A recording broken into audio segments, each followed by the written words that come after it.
Shalom, selamat pagi Bapak, Ibu, dan Saudara sekalian. Bersyukur kita masih diberi kesempatan untuk menikmati hidup kita pagi hari ini.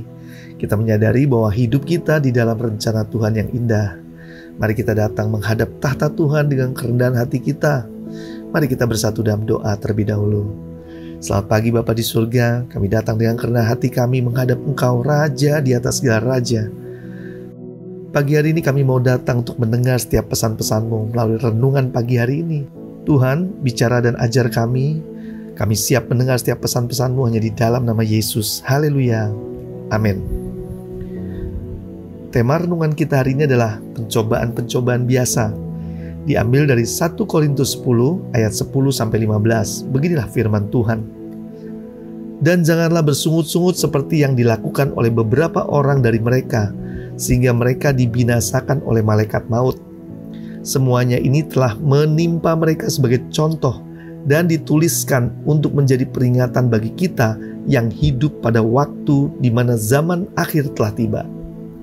Sebab itu, siapa yang menyangka bahwa ia teguh berdiri, hati-hatilah supaya ia jangan jatuh. Pencobaan-pencobaan yang kamu alami ialah pencobaan-pencobaan biasa yang tidak melebihi kekuatan manusia. Sebab Allah setia, dan karena itu Ia tidak akan membiarkan kamu dicobai melampaui kekuatanmu. Pada waktu kamu dicobai, Ia akan memberikan kepadamu jalan keluar, sehingga kamu dapat menanggungnya. Karena itu, saudara-saudara yang kekasih, jauhilah penyembahan berhala. Aku berbicara kepadamu sebagai orang-orang yang bijaksana. Pertimbangkanlah sendiri apa yang aku katakan. Saudara yang dikasihi Tuhan, Rasul Paulus berbicara melalui firman di 1 Korintus ini bukan mengatakan bahwa dia tidak mengalami pencobaan tersebut. Justru Rasul Paulus adalah orang yang begitu banyak mengalami penderitaan dan pencobaan dalam hidupnya. Dalam pelayanannya memberitakan Injil, Paulus seringkali menghadapi bahaya, mulai dari kelaparan, kehausan, karam kapal, disiksa, dipenjara, dirampok, bahkan dianiaya.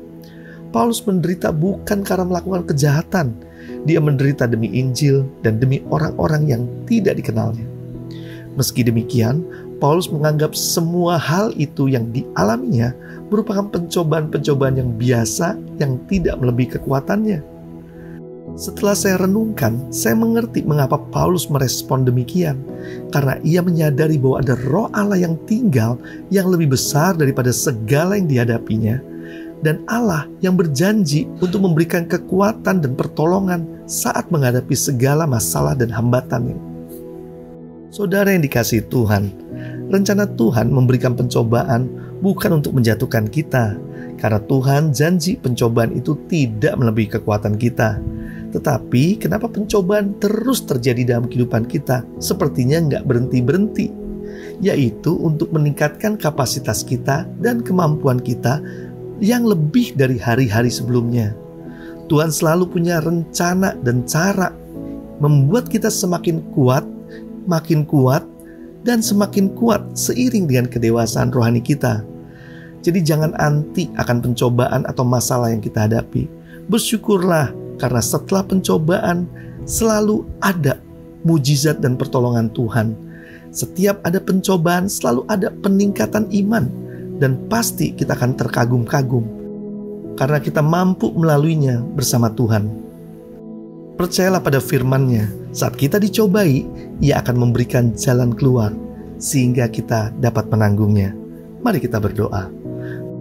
Tuhan, terima kasih untuk kebenaran pagi hari ini yang kami boleh belajar. Pencobaan-pencobaan yang kami alami adalah pencobaan biasa yang tidak melebihi dari kekuatan kami. Kami percaya saat pencobaan datang bersama dengan jalan keluar yang Tuhan berikan. Terima kasih Tuhan, dan kami percaya kehidupan kami senantiasa dalam perlindungan dan penyertaan Tuhan. Baik di saat keadaan baik maupun keadaan buruk, kami tetap percaya ada penyertaan Tuhan yang luar biasa. Pagi hari ini tak lupa kami memohon berkat Tuhan menyertai kehidupan kami. Beri kami kekuatan, kesanggupan, bahkan daya tahan yang ekstra untuk bisa bertahan dalam setiap pencobaan-pencobaan biasa ini, agar kami bisa melihat kemuliaan Tuhan yang luar biasa dan iman kami semakin kuat bersama Tuhan. Tak lupa kami juga memohon berkat Tuhan menyertai kami hari ini. Dari pagi, siang, sore, hingga malam, hidup kami diberkati dan jadi saluran berkat buat banyak orang. Di dalam nama Yesus kami berdoa dan mengucap syukur. Haleluya. Amin. Selamat beraktivitas. Tuhan Yesus memberkati.